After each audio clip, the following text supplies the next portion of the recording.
Greetings, everybody, and welcome to the 5th episode of Blackhawks Banter, here with the hockey writers. If you're not aware, our Blackhawks writers get together once on Mondays, every night on Mondays, every week on Mondays, to do our Blackhawks Banter show. We live stream on YouTube Live, and you can also catch us on Facebook. And of course, you have to check out thehockeywriters.com because that's where we have all of our articles. So let's welcome our panel for tonight. We've got everybody here tonight. I'm Gail Kauchak, and I am the senior writer for the hockey writers at the Blackhawks, Chicago Blackhawks. And we also have Greg the Flo Boysen, who does a little bit of everything around here, along with actually covering the, I wanted to say Chicago Steel, but that's not it. With covering the Rockford Ice Hogs and the Chicago Wolves. So welcome, Greg. Thank you. How are you doing? Pretty good, pretty good. I'd also like to welcome Brooke. She is my fellow female and partner in crime, Brooke LoFurno. Hi. Hi. How are you doing tonight? I'm doing good. How are you? Awesome. Woo! And last but not least, we have Shaun Filippelli.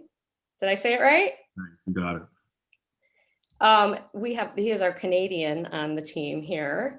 And besides writing and loving the Chicago Blackhawks, he is also a big Toronto Maple Leafs fan, showing that you can actually have two favorite teams. So welcome, Shaun. Thank you very much. Hope you're doing well.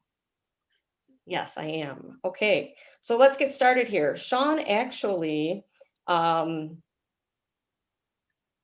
brought up 3 rapid fire questions for us last week. And it was interesting how we kind of had we didn't really have any back and forth. We just kind of gave the answer. So I'd like to kind of revisit those and have a little bit of discussion about it. So the first rapid fire query was, who would lead the team in points next season? And me and Brooke went with Patrick Kane, which is a pretty good bet, seeing as he's actually led the team in points for the last six seasons. So it's a pretty safe bet right there, I would say.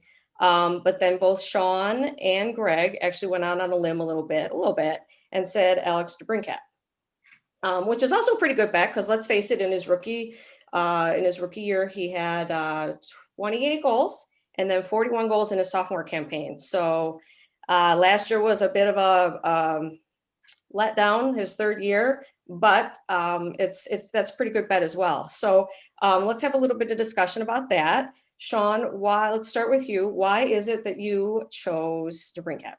Yeah, so I mean, the reality is obviously Kane's a safe bet. We know that, and I don't mean that as any disrespect to you guys picking him because it's a solid pick. But for me, I'm putting a lot of attention and focus and confidence in this team actually following through on their notion of this being a true rebuild and letting their youth take over.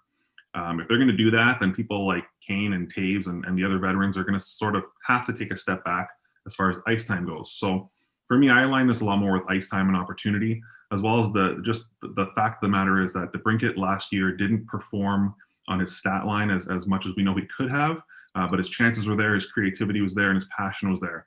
And I think, it's sort of weird to say he's due, but given that push that he had last year, I think he's due for a breakout year coming up next. And all of the ingredients are lining up that way for him as far as, again, the team shifting focus to more youth. He's soon a 23-year-old, so he certainly lines up that way. And, averaging just over 17 minutes per night last year is just not enough. I mean, this team's going to have to give him more time on the ice, and with more time on the ice is going to come more productivity and opportunity. So I just see him taking a natural step in his career. I see him having a breakout from his struggles last year, and I think he's going to get back much more closer to that 40 goal and beyond pace that he was at in his second year. I'm glad that you said soon to be 23-year-old because I was actually just looking the other day and his birthday is on, I think, the 18th. Yeah, coming up. So he's kind of a Christmas baby. So we're going to be saying happy birthday to Alex DeBrincat pretty soon here. Greg, why is it that you, what can you add to Shaun's pick? Well, I picked DeBrincat, honestly, to play a little devil's advocate because I figured everyone was going to pick Kane. And if, I had to go to a betting window and place some of my own money on it, I would be betting on Patrick Kane. But I think if you just look at the numbers, And this season's going to be a shortened season. It's not going to be 82 games. It's probably going to be somewhere in the 50 to 56 game season. So that could, and DeBrincat's a guy that kind of, like a lot of goal scorers, would score in bunches. You know, he'd go 3-4 games without nothing, and then he'll score 5 goals in 2 nights. And if you just, all you gotta do is just look at the shooting percentage. He did everything but score goals last year. He had 207 shots on goal last year, which was only 13 fewer than he had all the previous season when he scored 41 goals, and that was in 12 fewer games. So he was shooting the puck more than he did the season he scored 41 goals in. If he had averaged, his shooting percentage was his average of his first 2 seasons in the league, he would have scored twice as many goals last year. He would have had 36. Obviously, that shooting percentage was at 17.5 his first 2 years. That's like not even Wayne Gretzky shot at that percentage. That's not going to happen his whole career. But if he can get somewhere back into a more reasonable 11, 12%, which is where your top goal scorers usually are at, then those numbers are going to go up. I just think he's got the chance. He's shown he could pick up assists. You know, he had his second highest point per game season of his career last year, even without the goals. So I think that shooting percentage woes are going to get back to what we're kind of used to seeing from him. And in a shortened season, you never know. So if it's not Kane, that's why I'm going to go with DeBrincat. Well, that's awesome. Thank you for all those awesome stats. You did your research for that one. That's for one. Well, I didn't realize all that. So I'm excited now. Okay, Brooke, me and you both chose Patrick Kane, but I guess I would like to expand it a little bit and say, you know, who else do you think could give Kane a run for his money? So since they said DeBrincat, I think I'm just gonna go with Kubalik. And I know that might be a little bit of a dark horse, but I'm just gonna say that because we know we can goal score and we know he's a playmaker. So I'm just gonna say him, and who knows, he could come out even stronger next year. You know, the sky's the limits for him. So I think the way it's lined up, it could be a pretty good competition there between DeBrincat, Kane, and Kubalik. So I would choose him. I think he's a good candidate too, besides those other 3. Okay, I have somebody different. I like the DeBrincat option. Obviously, I think he is going to bounce back this year. I like the Kubalik option. You know, I don't think 30 goals was a fluke, and so I'm excited to see him come back with a vengeance. But who is going to be feeding Kubalik the puck this year? And that is Jonathan Tase. We'll talk about it a little bit later in the show. It looks like they might be on the a line together.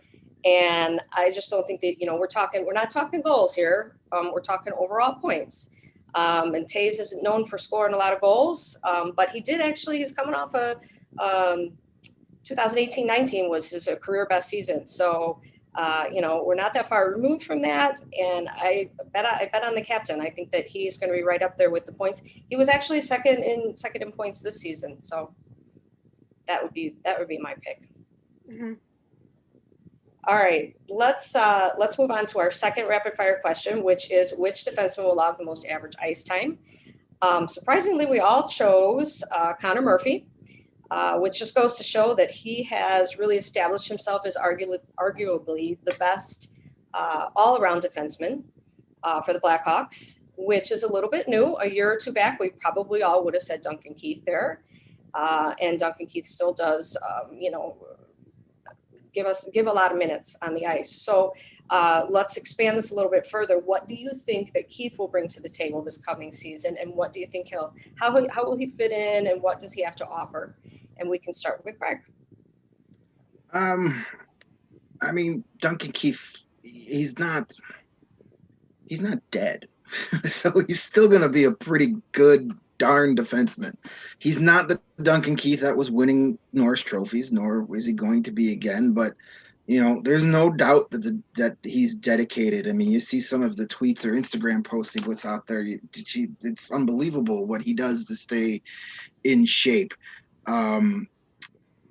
This is where I look for the coaching staff to kind of come in and be creative and be There's more to coaching than just coming up with a game plan, coming up with your line combinations, and picking a starting goaltender. You need to be able to put your players in positions to succeed within each game.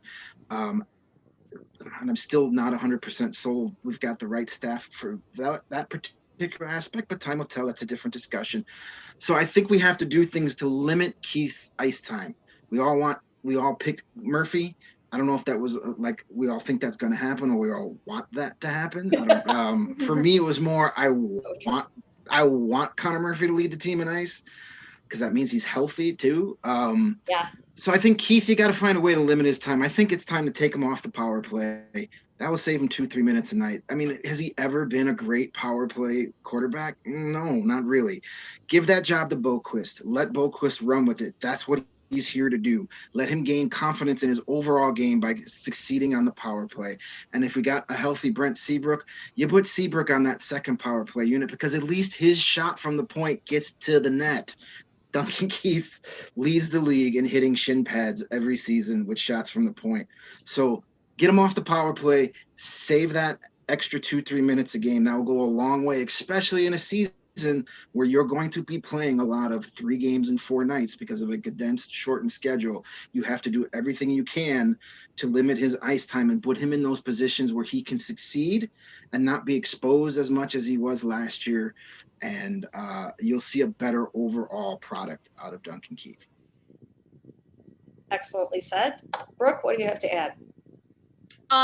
So I kind of see his role as more of a mentor, and I don't mean that as an insult to him, like he has absolutely no value now except just being a mentor, but I think a lot of what kind of the team stresses a lot is how valuable a player is not only on the ice but in the locker room. So like they kept saying that Seabrook was like kind of like the glue of the team, and I kind of see Keith in that same light because he's been here for so long and he is so accomplished. So he was paired with Boquist, and I think that's great because he can kind of teach these guys, how to lead this team for years to come. And so I think with Connor Murphy and probably DeHaan maybe taking that big chunk of ice time away from him, and plus with our new defenseman coming in like Ian Mitchell, I think that he is more of a mentor, and I think his experience is invaluable at this point. And like Greg said, he is still Keith. He is still valuable. He can still play the game, but he's coming into new territory now where the younger guys are coming up now, and he's not the main.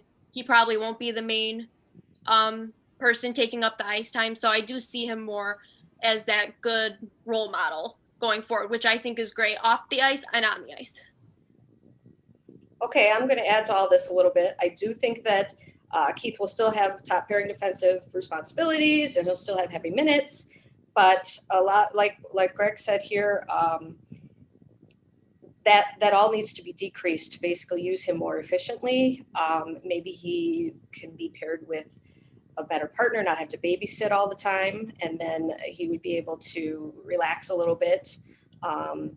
And I'm almost wondering if that's why they brought the more veteran Nikita Zadorov around to maybe take some of the stress off of Keith, to kind of make it more well-rounded in that respect and not have it be, just the youngsters and Keith and Seabrook.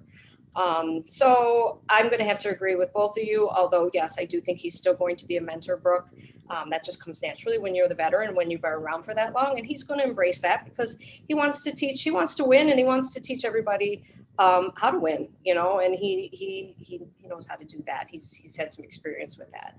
So, and in conclusion for me anyway, before we go on to Shaun, you stole my thunder because for goodness sake, take him off the power play. Yes. Yeah, it's hard to watch.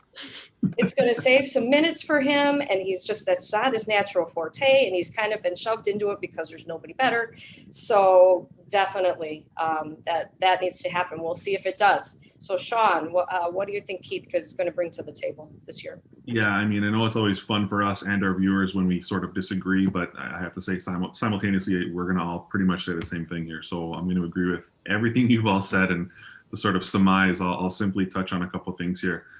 We know Keith logs a lot of minutes. I just don't know if everyone realizes that since he broke in 05-06, he's actually led the team in average ice time ever since. So that's quite a tenure of a lot of ice. And Again, I'll stick to the theme. I think at least from my stance this episode of really hoping that this team is committed to the youth and is committed to their supposed plan, because if that is their plan, then they need to start taking some of these minutes away from the elders, call it, of this team, and give the youth a chance to step in and play in those minutes. So like you guys said, whether that means taking him off the power play or limiting his ice, but Greg touched on it great when he said using him more efficiently and effectively. I agree. I think this franchise owes it to Keith for everything he's done to give him an opportunity to not put him in positions to fail. And I think that's what they've done in recent seasons. And I think it's just, unfortunately, worked to his detriment, where it's made people around the league think he's not as good or not as capable. And he's 37 years old. He's not going to be as good or as capable as he was when he was 20, surrounded by a league full of 20-something-year-olds. It's the reality of it. This team needs to give him the respect he's due, take away some of his minutes, put him in more strategic positions so his impact can still be useful and valuable, and he can maintain his integrity and his work ethic of being an important player and mentoring the youth around him. Very, very well said. Very agreed. Okay, last final rapid fire question that Shaun had last week. Will the Blackhawks end the year with an undisputed starting goalie? And myself, Greg, and Shaun all said no. And Brooke was our outlier that she said yes. And so we're going to start with Brooke. And I'd like to ask first, who is this undisputed goalie going to be, and how are they going to get there? I still think Delia is going to end up being the undisputed goalie. But I have a different take on why I said that, though. I feel like going into next season, there's going to be so much pressure on the management because of how badly that kind of all came together with losing Leonard and then Crawford. And, they kind of almost have to save their own asses next season with saying, I know, I'm sorry. But I feel like, they're going to have to save their own butts there. They're going to want to try to make it seem like they had a plan exactly to know that if Leonard and Crawford were going to go, we know that one of these two is our goalies going forward. So I feel like maybe it won't be the right, even if it turns up not being maybe the right decision, like it's Colin Delia or Malcolm Subban. I think they're going to try to make it seem like they do have this figured out, which, like I said, I don't know if that's going to be a good thing or a bad thing, but I think it's more of just save their own asses. That's just what it is. Well, I hope you're right, and I hope that Delia can, or somebody can, step up. So that would be awesome, and for everybody if that happened. I said no just because I think that they're all going to get a chance, and I think they're all going to struggle, and I don't think anybody's going to really stand out. I have a feeling that at the end of the year, they might have to look outside. They might have to go beyond. And in the meantime, Corey Crawford's going to be saying, I told you so, because I think he's going to have a solid year as long as he stays healthy with the New Jersey Devils. And then you got Leonard over there. He's not going to care because he's going to be in the playoffs, try to get a Stanley Cup with the Vegas Golden Knights. So that's why I said no. Who do we have next year? Shaun. Yeah, so I mean, I said no as well. I think Delia is going to get the chance. I'll stand my ground on that one, that I think he will, in some way, shape, or form, take over as being the go-to for this team. I don't think that means he'll have an inordinate amount of games, so to speak, but I think that he will be their go-to, but even with that said, even if he plays outstanding, and even if he does surprise us all and start making a name for himself, the team's not going to do a lot of winning around him. So he can play as good as he wants, but this team is going to still have some tinkering to do at the end of the day. And that's why I think that even if his season is outstanding, that's not going to solidify anything. It might just make us all look at him with a little more confidence. The team might have more confidence going into future seasons, but they're still going to have some things to figure out. They're still going to have some roster revisions to look at. And quite simply, that's why I say I don't think we'll have it figured out, because regardless how good of a season he has, there's still going to be moves to be made and still going to be changes that are to come. So if he doesn't have a good season, it makes it a lot easier for that answer to be correct. But even if he does, I think there's still going to be some changes ahead. Greg, what do you have to add? Well, I think it's obviously Delia's job to lose at this point. He's obviously the odds-on favorite. He's got the most NHL experience out of that group, at least at the Hawks. I think he has more starts than Subban, maybe not. But, Subban's not proved that he's starter material yet. Lankinen hasn't even played in the NHL yet, though, as I mentioned in an earlier episode, I think he's the best technical goaltender of the trio. I like Colin Dealey a lot as a person. He's such an interesting kid. He would rather talk to you about how he built his leather couch than how he stopped the puck.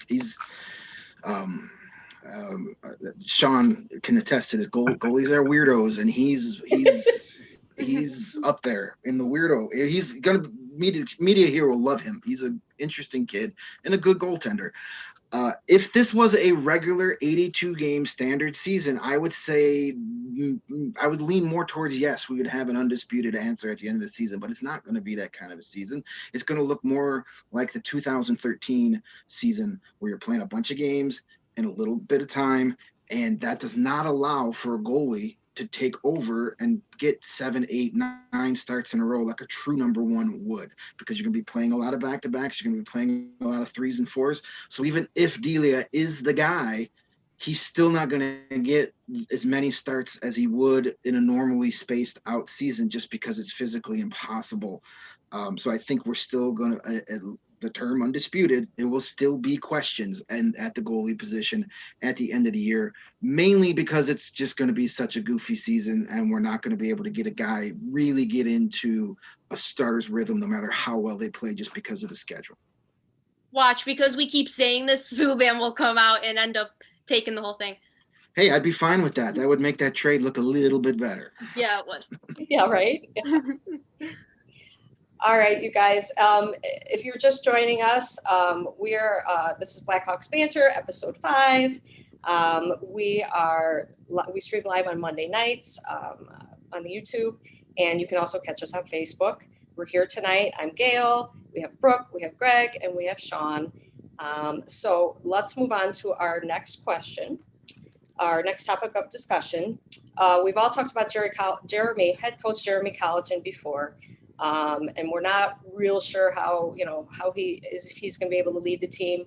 We talked about the other coaches and the cohesiveness and whether there is the cohesiveness. But I'd like to take it a step further here and pull the players into it. So the question I pose to you is, do you think that the players, and most specifically the veterans, are buying into Colliton and company and what they are preaching? So I'm going to take the ball with this one and start first.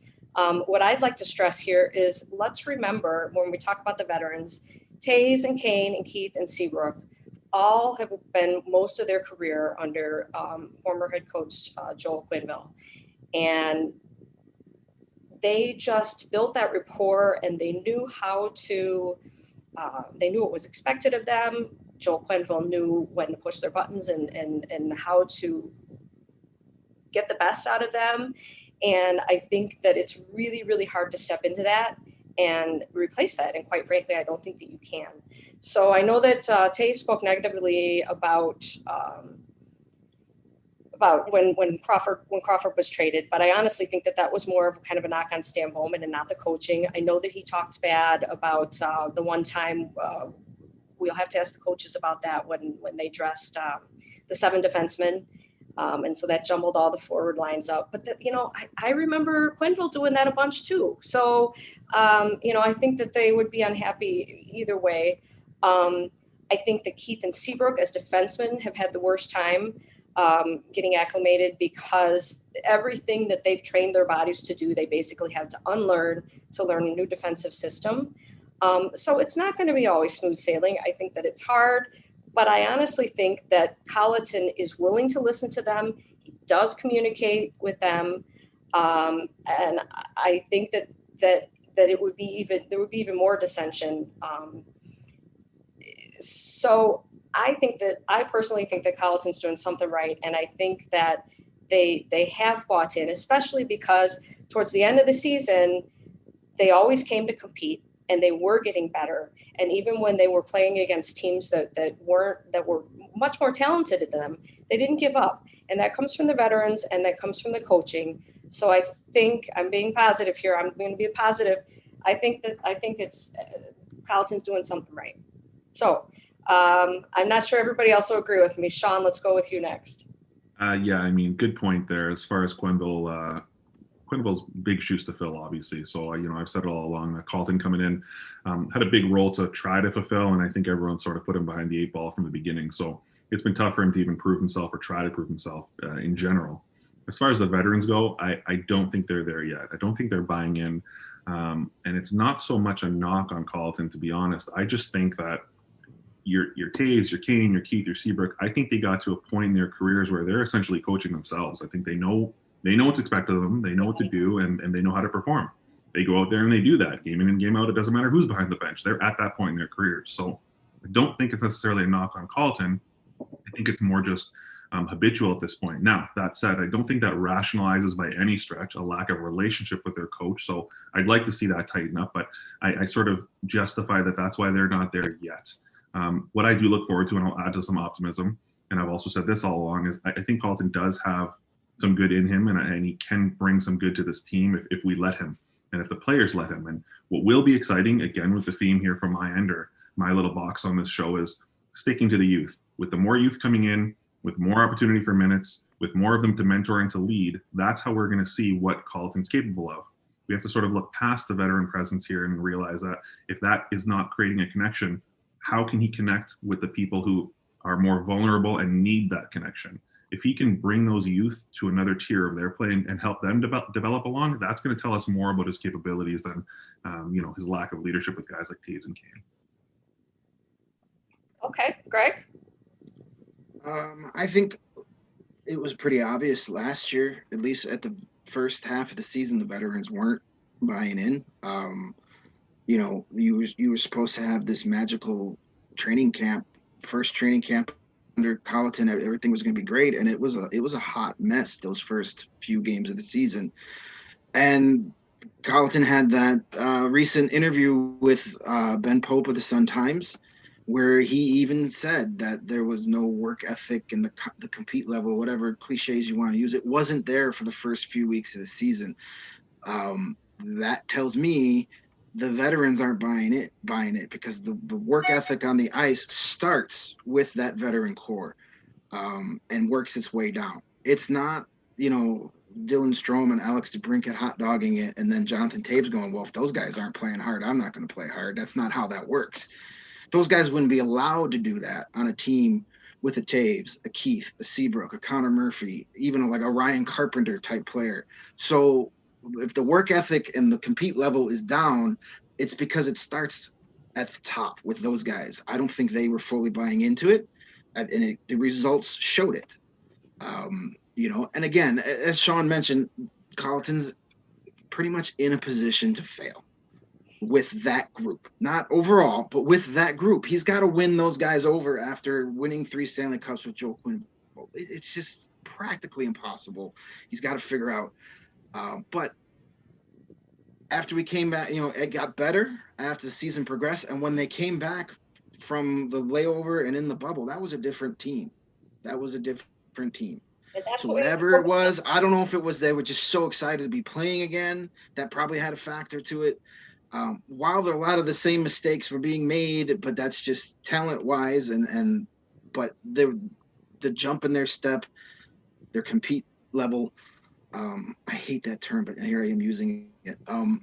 They were just a different team. So whatever that was, they need to start this little season with whatever the heck that buying in or whatever that was, bottle it up, drink it, and get on the ice. Bottle it up. Because if they have another slow start under Colliton for the 3rd straight year, he's starting to run out of excuses.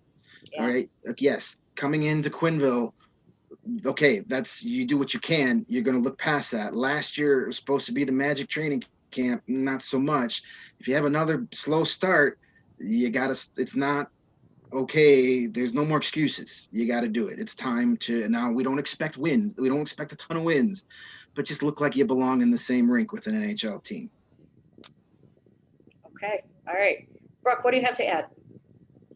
So I think from our conversation earlier, that kind of, I think, ties into this, like when we were talking about playing to player strengths, helping them to play to their strengths. And I think that's where Colliton was maybe mismatched with the team there, because at first it just seemed like, what the heck is the system exactly? That's what I keep thinking. It's like some days you just saw like a completely different teamwork where you'd think they'd win the Stanley Cup tomorrow, and then the next day you'd think they were the Detroit Red Wings. It was like there was no in between there. I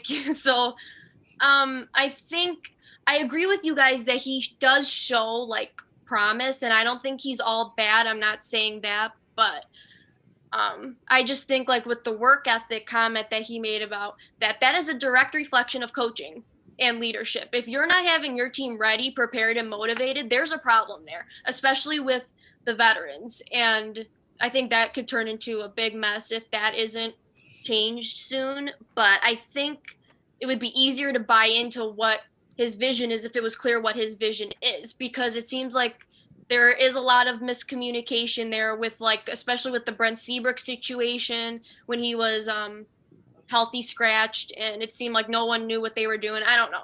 It seems like it's a mess, but like you said, in the bubble, they did look like a different team, and that's the problem though. They look like that. Like, you know what this team could be when they play to their strengths. It seems like that's just the most frustrating thing, because you know what they could be. They have the players to do it, and then they just lay a complete dud. So I think next season will be important to see if he can motivate this team and get them ready and prepared to play to their strengths. And if he does that, I think he'll be in a fine position. Okay, yeah, let's look forward to next year and see if we can get some changes and get Colliton and company and the veterans and everybody to all be on the same page.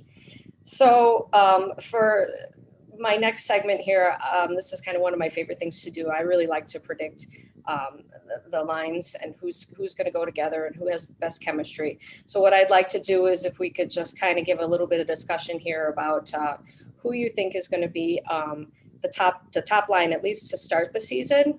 And I know that I prefaced this in the article that we did to begin this in preparation for our show here, that Tase, we probably could all agree that maybe Tase is, still the center and the top line center and the best guy for the job. But that doesn't say that we might not all agree with that. So let's just get to the discussion. So who do you think is going to lead the team? And I don't even know who we start with here. Let's go ahead with Shaun. Okay, so top line.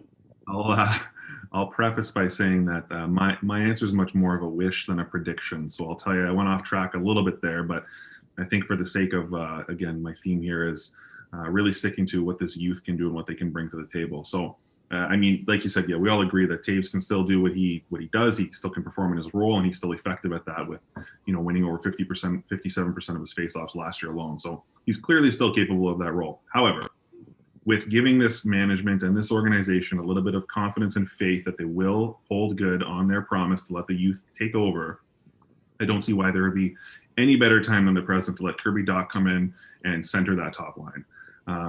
They tried that years and years ago with a youngster coming into the league who was named Taves, and that seemed to work out just fine for this franchise. So if there's ever going to be a time to let a youngster come in and really take over, it's got to start from the top, as Greg mentioned in a previous answer, top down. So you know what, let Dach take over, let him lead that line, and let's see what he can do. And on that note, as far as letting some more youth around him develop and see what they can bring to the table, I'll go back to my answer of why Alex DeBrincat's going to have the most points on the team, because he's going to be on that top line and he's going to solidify his space there.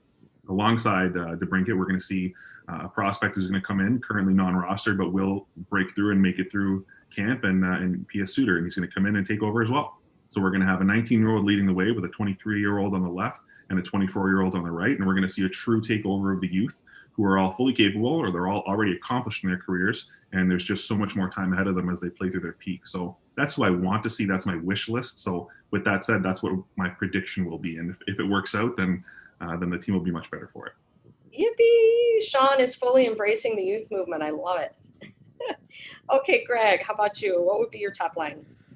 Well, before I get into that, let me preface, I'm not a firm believer that first, second, third, fourth line necessarily means best, second best, third best, fourth best line. I'm like, they're just numbers on a roster sheet. Your top line will change game to game, even game period to period, depending on the matchups. So with that being said, your quote unquote first line center, it's still Jonathan Taves. I don't disagree with Shaun at all, anything you said about Kirby Dach. And he still may be the center that plays the most shifts, most minutes, gets the most points. But your top center is still Taves. Just because you can doesn't mean you should. Sometimes Taves is still your best defensive center. He's still your best at the draw. He still can put it up offensively. So he's still my guy in the middle. You keep Kubalik to his left. There's nothing. If it's not broke, don't fix it. They obviously have good chemistry there. The biggest problem is you don't have a replacement for Brendan Saad. That line worked real good. Saad did all the dirty work. Saad was the guy that went to the front of the net. Saad was the one that got the puck out of the corners. He did all the dirty work. He made the space for Kubalik to shoot the puck. They don't have that guy, at least not yet. There could be some guys, young guys, that could take that role, but they don't bring what Saad brought completely. Some people could say Andrew Shaw could be that guy that goes to the front of net, takes it. I'm not depending on Andrew Shaw to play a game this year. And even if he is, he goes totally against the rebuild youth movement thing. This team does not need an Andrew Shaw right now. Sorry, I know he's popular, but a rebuilding team does not need a $4 million Andrew Shaw anywhere near it. And I'm not expecting, frankly, I don't know why he would even want, at this point of his career with his history, like, take care of yourself and your family at this point. So I'm scratching Shaw off, though he would be a legit option for that. And I'm going to put Suter up there in that top line too. You know what a great way to put him into the North American game, NHL, get him on a line with Jonathan Tase, one of the best centers an inexperienced player could be with. He's going to make sure he's in the right places at the right time. He's going to feed him the puck. He's going to do the stuff that needs to be done. And then you got a guy like Kubalik who was in that same exact position just 1 year ago. So that's a lot he can lean on there. So I think that's a good fit to start with. But as we all know, lines, they don't last forever. They get switched up and blended around as the season goes on. But that's where I would start my so-called top line. So-called. I like the way you put that. Okay. How about you, Brooke? Good gracious, Greg, just stick a knife in our hearts, would you? Because Shaw, I've always loved Shaw, and then you mentioned Saad, and that's Gail and everyone. Like, goodness gracious, our hearts are breaking here. Somebody's got to be the realist around here, and just sometimes the truth hurts. Sorry. It does. It hurts a lot. It hurts a lot, but I think there's two constants when it comes to the Blackhawks lineup, and it's always Tase is on the first line and Kane's on the second line, and it seems like everyone else is fair game. But I actually had a really hard time with this one because I could see, because Saad is gone, that is the trigger there. But I would say, yeah, Kubalik and Tase in the center. And then the right wing, I think, is up for grabs, which I think is interesting. I think it could be Entwistle or someone or another rookie, or it could be Hagel for that matter. Because didn't Kajula get some reps on the first line? And if Hagel's going to be taking Kajula's role, then I can see that happening. But yeah, I could see Shaw in that role too. I don't think that's going to happen, honestly. But yeah, I think the first line is going to be really interesting because there's a lot of different ways you can go. And right now with the team, with the way the roster looks, it's going to be interesting. There's a lot of different ways you can go about it. But it's the perfect opportunity to see the youngsters show up because we know we're not winning the Stanley Cup next season. So it's a good as time as any, shortened season. See what you can do. Well, not with that attitude, we're not. Sorry. Sorry, guys. I'm grumpy. The Bears lost yesterday. And I'm the negative one. Sorry. Come on. I really thought I had hopes. High hopes. Okay, so real quick, I'm going to say that I pretty much, I went with Kubalik. I went with Tase. I actually chose Andrew Shaw just because, if he's healthy, because, and that's to start the season, just because I'm not sure if Suter's going to be ready yet. And, you know, I think DeBrincat is he could fit there, but I think he's better fitted probably in a different spot, you know, working with Kane or working with Strome. So I went with Shaw, but you guys have almost talked me into changing my answer because I really do think that Suter would be awesome. I just don't know that they're going to start him up there. I think that they'll ease him in. I definitely think we will see that throughout the season. So that was kind of fun. I enjoy doing the top line there. Maybe we'll have to predict some other lines as we go along here on our next shows. Okay, so let's real quick here. Let's just end on kind of a fun note. We all have had a tough year. It's been a tough year, and we would love to be watching hockey right now. Usually this is right when things are really getting going in December around Christmas time. And unfortunately, we don't even know when the season is going to start. We're hoping for now, not January 1st, but January 15th or the end of the month. And let's keep our fingers crossed that that's going to happen. But I know that everybody's been missing hockey. So if you guys just want to give a real quick, what do you miss most about hockey right now? And that'll be kind of a nice way to wrap things up. So let's go ahead and start with Greg.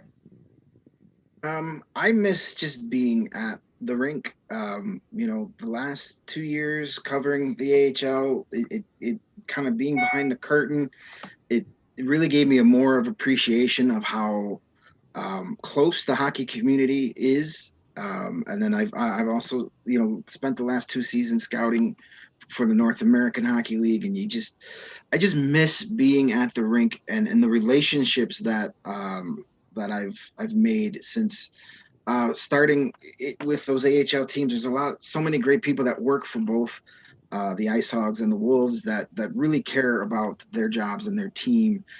In the media department, to the ushers, to the security guards down by the locker room. There's so many great people. I just miss that. I miss being at the rink, and I miss falling asleep to the sound of ice skates on hockey highlights. That's such a soothing sound. It's like ambient noise to me. I miss that too. Oh, that's 2 things. That's not fair. Sorry. I wanted to throw one in there that the fans at home could relate to. I like it. I like it. Okay, Brooke, what do you miss most about hockey right now? Honestly, just the entertainment factor. I think when this whole pandemic started, I think sports were stopped. I think we realized how boring it is without sports. But I also miss the fun things about watching hockey, like the heart attacks, the anger, the elation. I miss going through all of that, to be honest, and I can't wait till that comes back. I mean, we kind of got it right now with football. We're kind of going through the stages of grief and stuff, but you know what? I miss all of it. I don't care if it's good or bad. I just miss it. You miss it. Okay, I'm just going to add right on to that. I just miss sitting down. I miss watching. I miss following the beat writers. I miss following the diehard fans that are just as diehard as me on Twitter. I'm kind of a geek. I miss pulling up the event summary and seeing who has the most shots and who has the most, how is everybody doing with the face-offs.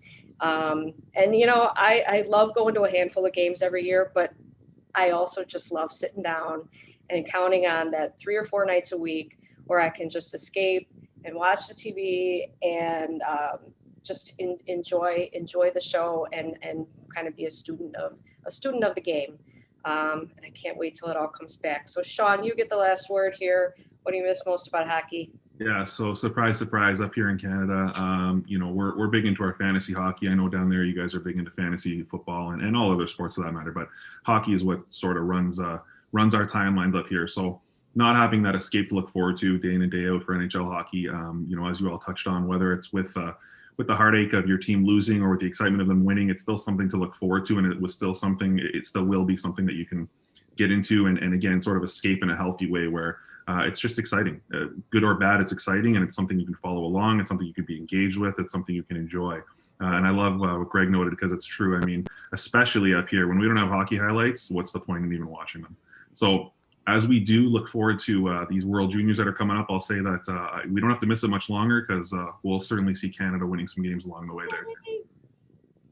If they allow them out of quarantine, they've been bad boys. I know. Fingers crossed that it works out, right? Oh. No, you're right. I mean, it's been weird to watch. So we hope for everyone, that tournament runs smoothly and it'll be some good hockey to watch. That'll be a great precursor to hopefully an NHL season starting a couple weeks after that wraps up.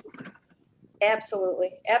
All right, you guys, that's going to do it for our show tonight. Thank you for watching, and be sure to subscribe to our YouTube channel, The Hockey Writers. Follow us along on Facebook. We loved having you here. Don't forget to check out our articles on thehockeywriters.com. And that's it. That's a wrap. Go Take USA. care. Go Team USA. Sorry, I have to get that in there before we go. All right. Bye, everybody. Right, folks. Peace.